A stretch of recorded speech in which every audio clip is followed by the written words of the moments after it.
5 साल में 2200 कंपनियों ने बंगाल से मोड़ा मुंह। राज्यसभा में बीजेपी सांसद के सवाल पर क्यों उठे सवाल, जानिए पूरा मामला। पश्चिम बंगाल में पिछले 5 साल में 2200 कंपनियों ने राज्य से बाहर अपने ऑफिस को शिफ्ट किया है। ये जानकारी राज्यसभा में कॉर्पोरेट मामलों के कनिष्ठ मंत्री हर्ष मल्होत्रा ने संसद को बताया। मल्होत्रा ने कहा कि अपने ऑफिस शिफ्ट करने वाली कंपनियों में कम से कम 39 लिस्टेड इंस्टीट्यूशंस हैं। केंद्रीय मंत्री बुधवार को राज्यसभा में बीजेपी सांसद समीक भट्टाचार्य के सवालों का जवाब दे रहे हैं।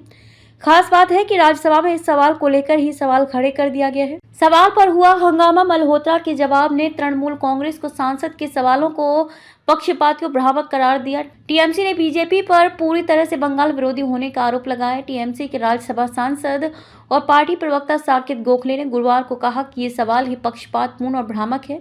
बीजेपी का एकमात्र उद्देश्य बंगाल को खराब रोशनी में दिखाना है। उन्होंने कहा कि बीजेपी ने हमेशा ऐसा किया है, इससे उसे एक तरह का विकृत आनंद मिलता है। गोखले ने सवाल उठाया कि बीजेपी ने उसी अवधि में नए रजिस्ट्रेशन की संख्या के बारे में क्यों नहीं पूछा। उन्होंने कहा कि अगर वे पूरी सच्चाई जानना चाहते थे तो पूरी तस्वीर पाने में रुचि रखते थे तो उन्हें नए पंजीकरण की संख्या भी पूछनी चाहिए थी।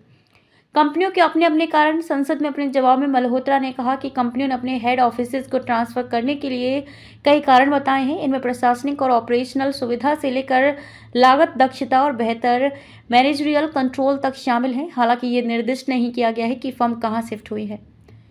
कंपनी अधिनियम कंपनियों को अपने रजिस्टर्ड कार्यालयों को ट्रांसफर करने की अनुमति देता है। मंत्री ने कहा कि 2227 रजिस्टर्ड कार्यालयों के बाहर निकलने से विनिर्माण, वित्त, कमीशन, एजेंसियां और व्यापार जैसे विविध क्षेत्र शामिल हैं।